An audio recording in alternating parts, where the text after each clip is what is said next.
take care of himself, the sisters seem less like a unique culture the authors were going for and more like horrible religious zealots.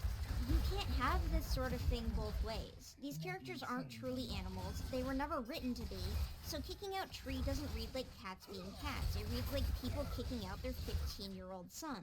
Who cares if you're going to be punished by your ancestors if you're abandoning your child? Sending the other Toms away is a bit different. They can commune with nature itself and receive guidance from generations and generations of dead people and relatives, and they can check up on what the sisters are doing whenever they want with their unholy powers. And that's honestly around the same level as them going to sleep in the apprentice's den and getting a mentor and learning to fight in battles in your silly little religious war cults. But it's evil to send Tree, who is honestly incapable of taking care of himself, or having any of that magical guidance away. The idea that some of these Toms might not be emotionally or physically prepared for this life stage completely rips apart the entire concept. It's not being seen as, wow, how interesting, these cats are acting realistically anymore. It's being seen as, wow, these cats are awful. I can see what the sisters were intended as, and in theory, they're not all that different from clan cats.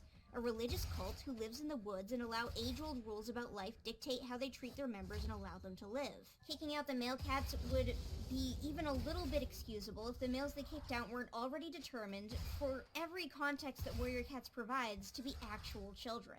And the way they're trying to avert disaster by sending the males away seems much more like child sacrifice than anything else. Is it really worth it to send away kids that might not be able to take care of themselves? Once you introduce the concept of this situation going wrong, you can't take it back. You can't continue operating as if the sisters don't have a fundamental, terrible flaw. The point here is that how humanized Warrior Cats is makes this situation cross the line from ha-ha, this group mirrors real-life cats, into wait, this secondary in-universe cult has built-in religious child abandonment. If the cats were truly cats, operating on cat biology, a system like the sisters have would be different, because the cats they were pushing out would be equipped to live in the wild. They would already be ready to function as cats in that life stage, but because warrior cats are people, someone like Tree isn't. These are cats, but they're not cats. The structure of warrior cat society and the problems within that society can't be blamed or attributed to any level of instinct.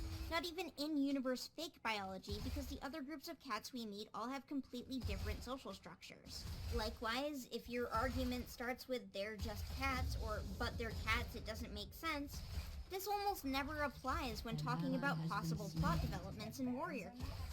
Jayfeather tends to an herb garden. The cats create a stick where the different scratches on the stick represent different things. The cats have organized religion. They use tools like rocks during amputations. They can tie knots. It's not just cats, and it never was.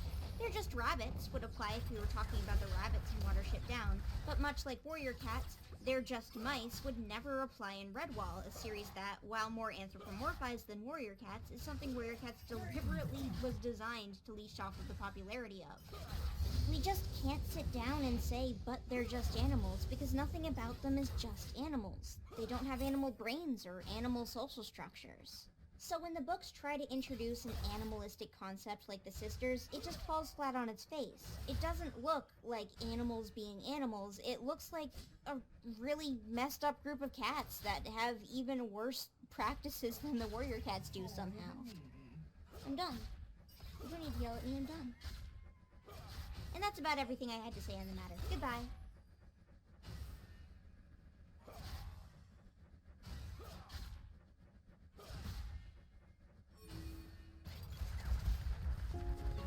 It was really close this time, so I actually wasn't sure if I would be writing about Starflower or Briarlight for a while. The top contenders for these have been really different every time. That said, Longtail has been a popular choice every